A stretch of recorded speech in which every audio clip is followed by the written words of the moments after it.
தூத்துக்குடி இனிகோ நகர் பகுதிக்கு கடந்த ஒரு மாதமாக குடிநீர் வழங்காததை கண்டித்து பாதிக்கப்பட்ட மீனவ பெண்கள் பொதுமக்கள் சாலை மறியல் போராட்டம். தூத்துக்குடி கடற்கரை சாலை பகுதியில் அமைந்துள்ளது இனிகோ நகர்.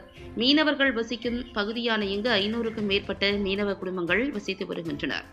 இந்நிலையில் கடந்த ஒரு மாதத்திற்கும் மேலாக இந்த பகுதிக்கு புதிதாக குடிநீர் குழாய்கள் அமைக்கப்பட்டதிலிருந்து முறையாக மாநகராட்சி சார்பில் குடிநீர் வழங்கப்படவில்லை. இதன் காரணமாக லாரிகள் மூலம் தனியார் நிறுவனங்கள் விற்பனை செய்யும் குடிநீரை 750 ரூபாய்க்கு விலை கொடுத்து வாங்கி இந்த பகுதி மக்கள் பயன்படுத்தி வந்துள்ளனர்.